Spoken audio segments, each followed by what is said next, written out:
बिस्मिल्लाहिर्रहमानिर्रहीम अस्सलाम वालेकुम। तो नाज़रीन, मैं इस वक्त गंदम के खेत दे विच मौजूद हाँ। तो मेरे नाल अमानुल्ला भाई, अहसानुल्ला भाई, बिलाल और अब्दुर्रहमान माशाअल्लाह काफ़ी इन्हां दा वसीह जिमींदारा वा।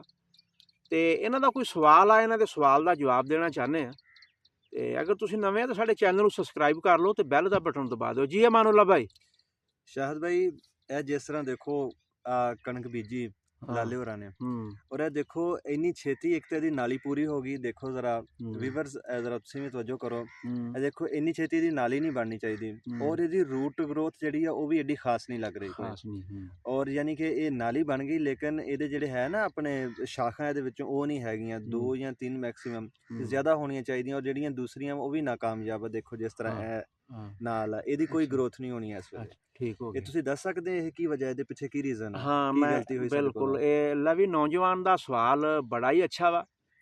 मैं इन्हां दा सवाल थोड़ा जिहा रिपीट कर दियां, नाज़रीन तुहानूं दिक्कत ना होवे। इन्हां दा सवाल यह है कि इन्हां दे मतलब लाले हुणां ने कणक बीजी आ ते ये मतलब हुण तो ही ना ये गंढ पै गई है।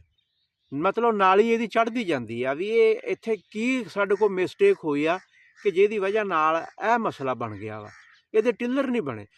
देखो नाजरीन, गंदम काश्त कर लग्या ना बहुत सारिया गल्लां दा ख्याल रखना पैंदा वा। एक हुंदी आ जी DAP, जिन्हों असीं फास्फोरस कहने, वो जड़ दी खाद आ। अगर फास्फोरस असीं टाइमली नहीं दिंदे तो बिल्कुल साडी शगुफा साजी नहीं होएगी। हुण इत्थे किसान ने की गलती कीती आ कि इनू गप छट के जरिए, जिन्हों असीं पानी च छट्टा कहने, कोर छट के जरिए इनू काश्त किया सीगा और उस वक्त कोई भी फर्टिलाइज़र नहीं दिता। और जदों फिर दूसरी आपाशी की, ज़ाहिर है दूसरी आपाशी 25-30 दिन ते 35 दिन ते किसान करदा जाके। अच्छा, 25-30 दिन ते जाके उन्होंने ना इनू मतलब नाइट्रोजन दे दी, यूरिया दे दी, जिहदी वजह नाल ना इहदे जिहड़ी ना टिल्लर शगुफा साजी वो नहीं बनी।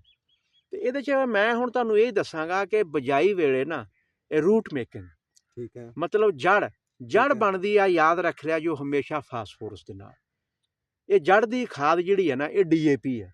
तुसीं अपनी जमीन के मुताबिक, अपने जमीन की नोयत के मुताबिक, मतलब तुसीं अगर तुहाडी जमीन की pH जिहड़ी है ना मतलब लो वा तो फिर तुसीं उहनूं DAP दे सकदे।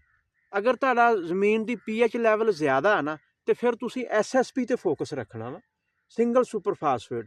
क्योंकि जो pH लैवल ज़्यादा, साडी तो जमीन पहले ही असासी आ तो DAP जिहड़ी आ वो भी असासी खाद आ, उहदा pH लैवल ज़्यादा वा। तो इस चीज़ का तुसीं खास ध्यान रखना वा कि अपनी जमीन के मुताबिक तुसीं जिहड़ी जड़ की खाद आ ना ये तुसीं बजाई वेले दे देनी है। क्योंकि अमूमन साडी जिहड़ी DAP है ना वो 20 तो 25 दिन तो बाद असर शुरू हुंदा वा। अगर तुसीं उहनूं पहले पानी ते भी दिओगे ना तो फिर भी तुहाडे जिहड़े है ना शगुफा साजी नहीं बननी। अगर तुसीं बेहतर शगुफा साजी चाहुंदे आ तो ये जिहड़ी DAP ना इनू तुसीं बजाई दे टाइम बिल्कुल देना वा। ये श्योर गल है, तुसीं लिख लवो अज तो बाद। कोई भी तुहाडी फसल है ना, चाहे वह मकई दी आ, चाहे वह मूंजी दी आ, चाहे वह कमाद आ, कोई भी फसल आ, तुसीं जिहड़ी फास्फोरस आ ना वो बिल्कुल बजाई दे वेले देनी। ठीक हो गया। उस तो बाद जिहड़ी है ना नाइट्रोजन खाद वो तुसीं 50-55 दिन के अंदर अंदर पूरी करनी है। अगर तुसीं 50-55 दिन तो बाद जाके नाइट्रोजन इस्तेमाल करते हैं ना उस वक्त उहदा बजाए फायदा होने के नुकसान होएगा, उहदा कोई फायदा नहीं होएगा। तो तुसीं 50-55 दिन के अंदर आपदियां खादां पूरियां करो और फास्फोरस की खाद जिहड़ी है ना वो तुसीं बजाई वेले दिओ।